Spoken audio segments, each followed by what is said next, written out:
Hello friends, केम छो? Welcome Shilpa's kitchen recipes. Friends, તલની ચીકી તો બધા જ બનાવતા હોય છે, પરંતુ આજે આપણે કંઈક નવું કરીએ। બધા ગોળને પાણીમાં નાખી અને ચાસણી ચેક કરતા હોય છે, પરંતુ આજે હું તમને બતાવીશ કે ગોળને પાણીમાં નાખ્યા વિના જ જો આપણે ગોળની ચાસણી ચેક કરવી હોય તો કઈ રીતે કરી શકાય અને આપણી ચીકી એકદમ પતલી અને બહારથી લાવીએ છીએ એના કરતાં પણ ટેસ્ટી બનશે। શા માટે તમને ખબર છે?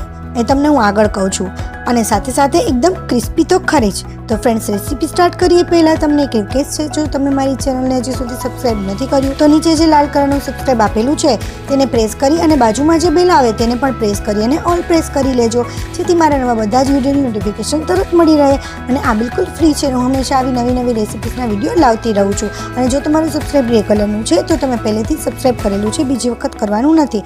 તો ફ્રેન્ડ્સ, સૌથી પહેલાં આપણે ઘીથી એક પ્લાસ્ટિકની બેગ છે આપણે ગ્રીસ કરી લઈશું। ઘી અથવા તો તલનું તેલ કંઈ પણ ચાલે, જેથી ચીકી આપણી ચોટી ના જાય। ત્યાર પછી આપણે એક પેનમાં 2 ચમચી ઘી લઈશું। ફ્રેન્ડ્સ, તમને મારી કોઈ પણ રેસીપીમાં કોઈ પ્રશ્ન થાય તો મને નીચે કમેન્ટમાં જણાવજો। હવે આપણે ગોળ લઈશું। મેં અહીંયા પૂરી 1 વાટકી ગોળ નથી લીધી, પોણી વાટકી જેટલો ગોળ લીધો છે। અને હું હમણાં તલ અને ગોળનું પ્રમાણ તમને કહું છું કે કઈ રીતે લેવાનું છે। અત્યારે મેં અહીંયા પોણી વાટકી ગોળની લીધી છે, મેં માપ ગ્રામમાં નથી કર્યું, કારણ કે જનરલી આપણે થોડી ચીકી બનાવતા હોય તો આપણે એટલો ગોળ જોખવા માટે નથી જતા હોતા, એટલા માટે અત્યારે હું તમને વાટકીના માપ પ્રમાણે જ બતાવું છું। અને એને આપણે ઓગાળી લઈશું। અત્યારે આપણે ગોળમાં પાણી નહીં નાખીએ, ઘણા લોકો ગોળમાં પાણી પણ નાખતા હોય છે, પણ આપણે ગોળને એમને ઓગાળી લઈશું। પાણી નાખવાથી ગોળનો કલર થોડોક ડાર્ક થઈ જાય છે, એટલા માટે આપણે પાણી નહીં નાખીએ અને આપણે ગોળને એમને ઓગાળી લઈશું। આવી રીતે ગોળના જો તમારે ગઠ્ઠા હોય તો આપણે એને ઓગાળી કાપી અને ઓગાળી લઈશું। જો તમે વ્હાઈટ ગોળ લેતા હોય તો તમે થોડું પાણી નાખશો તો ચાલશે। મેં અત્યારે દેશી ગોળ લીધો છે। દેશી ગોળ ચીકી માટે ખૂબ સારો છે અને આપણા સ્વાસ્થ્ય માટે પણ। હવે તમે જોઈ શકો છો કે ગોળ ઓગળી ગયો છે, અને આ રીતે હું જ્યારે ધાર કરું છું ત્યારે નીચેની જે ધાર પડે છે એ ગોળની અંદર વહી જાય છે, અને જ્યારે આપણો ગોળની ચાસણી આવી જશે ત્યારે ગોળનો કલર પણ એકદમ ચેન્જ થઈ જશે। ફ્રેન્ડ્સ, મારા રિસર્ચ પ્રમાણે જે લોકોએ મારી ચેનલને સબસ્ક્રાઈબ નથી કર્યું એ લોકો મારા વિડીયો વધારે જુએ છે। તમે વિડીયો જુઓ છો તો સબસ્ક્રાઈબ કરી લેજો, જેથી મારા નવા વિડીયો પણ તમે તરત જોઈ શકો। ફ્રેન્ડ્સ, હવે આપણે તમે જોઈ શકો છો કે આપણે ચાસણી જે છે ગોળની એનો કલર પણ ચેન્જ થઈ ગયો છે। આ રીતે થોડો ડાર્ક કલર થવા લાગે, અને આ રીતે તમે જોઈ શકો છો કે જ્યારે ધાર પડે છે ગોળની ત્યારે એ રિબિન કન્સિસ્ટન્સીમાં પડે છે। ગોળની સાથે ગોળ જલ્દીથી મેચ નથી થઈ જતો, ગોળ ઉપર આ રીતે દેખાય છે। જ્યારે પહેલાં હતું, જ્યારે ફર્સ્ટ ટાઈમ, ત્યારે જે આપણે ગોળ જોયો હતો એ ગોળ તરત ને તરત ગોળની અંદર મિક્સ થઈ જતો હતો। છતાંય હું તમને એક વખત પાણીમાં ચેક કરાવી દઉં કે આપણી જે આ રીત છે એ કેટલી પરફેક્ટ છે। આ રીતે થોડું ગોળ લઈ અને આપણે પાણીમાં નાખીશું। આ રીતે પાણીમાં નાખ્યા પછી ગોળ ઠરે એટલે આપણે પાણીમાંથી લઈને ચેક કરીશું। ફ્રેન્ડ્સ, આ ટાઈમે આપણે ગેસને સાવ ધીમો રાખવાનો છે અથવા તો ઓફ કરી દેવાનો છે, કાંઈ પણ ચાલશે। ઠરી ગયું છે અને તમે જોઈ શકો છો કે આપણો જે ગોળ છે એકદમ ઝીણી ઝીણી નાની નાની કટકી થઈ જાય છે, એકદમ ક્રિસ્પી બની ગયો છે। એટલે આપણી આ જે રીત છે પરફેક્ટ છે। આ રીતે તમે ચેક કરી શકો છો ચાસણી। આ રીતે ગોળ હલાવતા હોય ત્યારે જ આપણને થોડો આઈડિયા આવી જશે કે ગોળની એકદમ જે ધાર પડતી હોય એવું લાગશે। ત્યાર પછી ગેસને ઓફ કરી અને આપણે અડધી ચમચીથી થોડો ઓછો એટલો આપણે ફૂલિયા સોડા નાખીશું। ઘણા લોકો એને ફૂલ સોડા અથવા તો ટાટાનો સોડા પણ કહેતા હોય છે, અને ઘણા લોકો બેકિંગ સોડા પણ કહેતા હોય છે। આ સોડા નાખવાથી આપણી જે ચીકી છે એકદમ ક્રિસ્પી બને છે, અને પ્લસ આપણો ગોળ જે છે એ ઘરનો ગોળ હોય છે, એટલે ગોળ એ મીઠો હોય છે। બહારથી મળતી જે ચીકી હોય છે એનો ગોળ એ લોકો થોડો હલકો વાપરતા હોય છે, અને આપણો પ્રીમિયમ ક્વોલિટીવાળો ઘરનો ગોળ હોય છે, એટલા માટે આપણે જે ચીકી છે એકદમ સરસ મીઠી થાય છે। અને ફ્રેન્ડ્સ, હવે એની અંદર આપણે 1 વાટકી તલ નાખીશું। જે વાટકી આપણે પોણી વાટકી ગોળ નાખ્યો છે એ જ 1 વાટકી તલ નાખવાની છે।